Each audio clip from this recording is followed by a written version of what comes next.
Hi there, GEPF member. It's Devon Naika here from Retirement Wellness SA.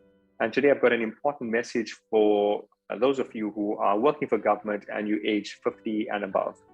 The reason for this important message is I've had a member who reached out to me now for assistance, and it was with regards to a tax query. The member had chosen to resign and wanted to recover some of the tax that was paid. But as much as I know a lot of these things, in tax, and I've been able to use that to help members save money, it's hard when the ship has already sailed.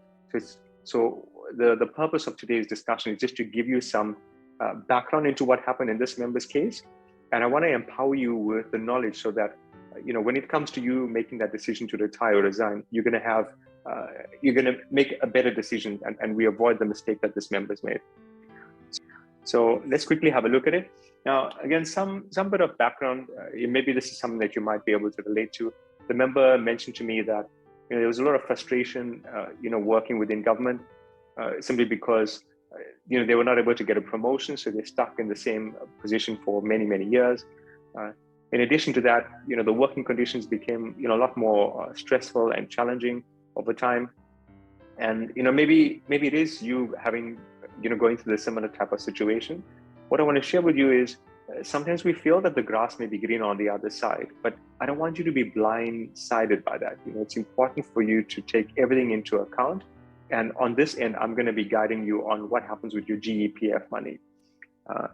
So let's take a look. I'm going to represent this or use this pool of money here to represent the capital that the member had sitting with GEPF.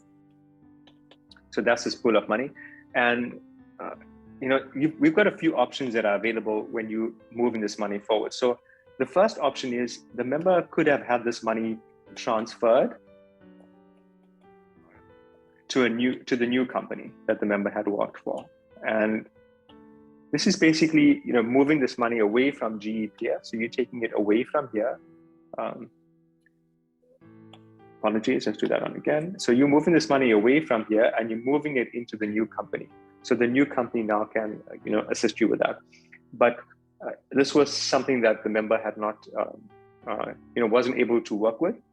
The second option that becomes available here, let's look at that one quickly, is the member could transfer to an approved fund. Now,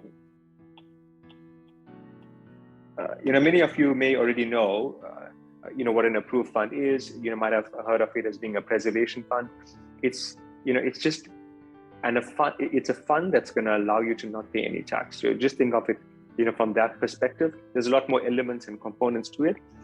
And I also want you to know that a preservation fund is not the only approved fund, but I just want you to keep the concept in mind that we've got an option to move here to an approved fund. And then the third option, which is the option, unfortunately, that the member had taken, again, because a lot of the information wasn't brought up front to the member, is a cash option. And I'm sure the alarm bells are ringing in your mind now, and that's centering around these three letters, which is tax. On the pool of money that the member had, quite a sizable amount was lost due to tax.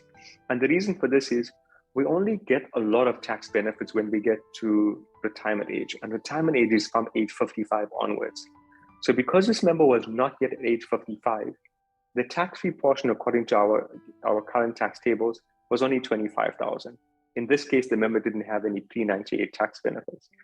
So 25,000 of this big pool of money is all that was tax-free. So if we look at this here, we're saying perhaps a very small portion of this was tax-free. The rest of it was taxable. And as a result of it, a huge chunk was lost to SARS. Now, in this case, because a lot of information was not given upfront to the member, the member didn't get that knowledge upfront, that tax was paid and the member can't recover from that tax. Why am I bringing it to your attention? Well, I just want to empower you with this knowledge. So if you are thinking of leaving, or at some point in time in the near future, you would be considering whether you should retire or resign, these are the options that will become available to you.